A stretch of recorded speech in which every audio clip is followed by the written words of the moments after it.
araka ny fanambaratany amin'ny lohatenim-baovao dia tsy niany atsimonosy ihany no iaran'ny kere na ny tsy fahanjary-tsakafo ny tsy fampitsakafo filazana azy daholo zany rehetra zany amin'izao fotoana izao na ho an'ny eto andrenivohitra aza dia efa hita taratra sahady izany tsy fampitsakafo izany hoentina amintsika ity sary ity alana tsiny moa zany raha misy ny ao anatin'ny fotoanany fisakafona amin'izao fotoana izao dia alana tsiny sary teny anosy teny izy ity hoentina amintsika ary zay sary zay.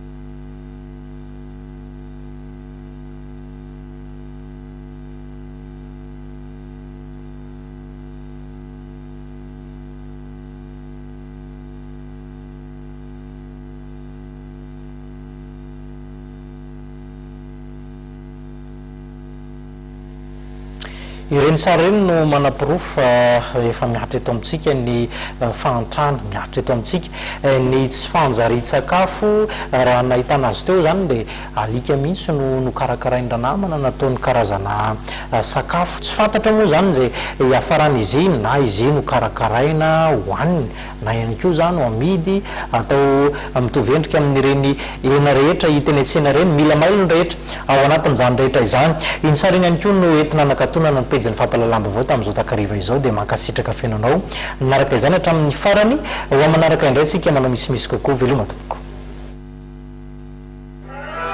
Bijouterie Santia mividy volamena manamboatra ny singa sy manefy firavaka vaovao na volamena na volafotsy manomboka amin'ny ray alina ariary ny firavaka. Cause it's my business, God as my witness. Stop what I finished. Don't need no holder. Bijouterie Santia, Immeuble Arena, Antanen, box 37, téléphone 033 18 544 04. Witness, stop what I finished. Don't need no holder. Bijouterie Santia, Immeuble Arena, Antanen.